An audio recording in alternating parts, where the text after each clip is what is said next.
Al, it's the return of Henry Burris. Yeah, you know, I wish the Canadian Football League in its wisdom had scheduled this on opening week like they did with Ricky Ray's return to Edmonton.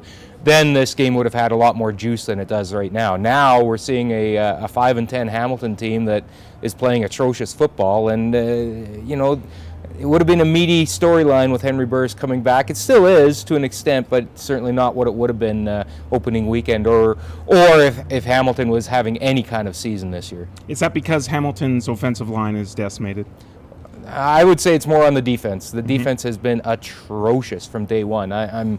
Casey Crehan used to work here. I liked him, but I'm shocked he still has his job, quite frankly, the defensive coordinator with the Tiger-Cats.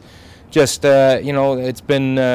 it's not even a work in progress. It's a work going nowhere right now. And they've had some injuries, but by and large, a lot of the same guys back from what was not a bad defense last year. But they can't defend the pass, they can't defend the run, and that's a pretty bad combination. Smiling Hank still spends a lot of his time here in the off season. What's the greeting going to be like? Again, you know, this is not the most angry crowd I've ever seen in the CFL, right? It takes a lot to rile up Calgary fans, so I think they'll be welcoming for the most part. Sure, there'll be a few cheers and boos when Henry comes out there. That's to be expected, but it's not going to, you know, I was in Regina in 2005 when Henry made his return to Saskatchewan for the first time, and that was a jacked up crowd. I don't think it'll be that way on Saturday. Okay, let's focus on the game tomorrow. What are you looking at, and who are you looking at?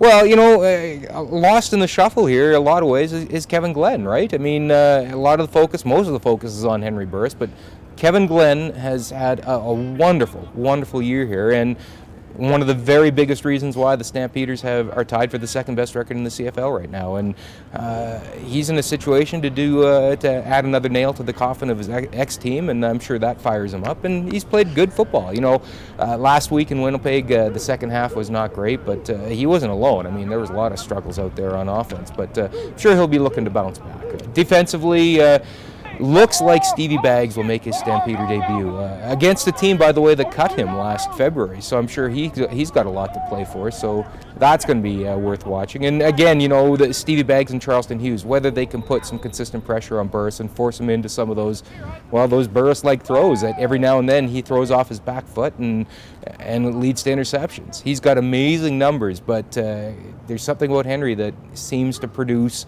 bad plays at the worst possible time, and it's incumbent on the Stampeders' defensive front, particularly from the end positions, to force them to make some of those plays.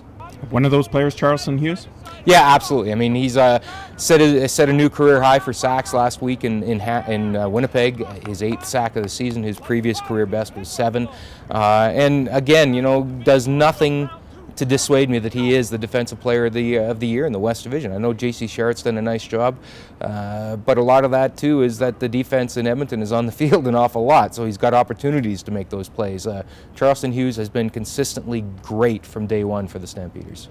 And what about the injury situation with Calgary? Johnny Forzani in particular? Yeah, Johnny Forzani, high ankle sprain, and that's a tough injury to come back from in a short period of time. So be very interesting to see what Anthony Parker does out there. It looks like he'll get the start in Forzani's place, and you know, we keep waiting, and a lot of that is out of Anthony Parker's control because he's been buried on the depth chart behind proven players like Johnny Forzani. But you know, we keep waiting for him to kind of take those strides like Nate Kuhorn has done this year, like Marco Iannuzzi has done this year, and I'm sure he wants to take those strides too. But at some point, you got to get the opportunity, and then when you get the opportunity, you got to take advantage. All in all, maybe not the Hamilton team we're looking for, but this is still a big game for the Stampeders. Henry's Henry, right? And that makes it interesting, but also in the big picture, you know, a Stampeder win and a Saskatchewan loss guarantees a home game for the playoffs, and that would be huge for this team as well. And considering where they were in week 2 and 3 with still kind of reeling from the loss of Drew Tate, that's been a huge, huge step forward in the course of a year.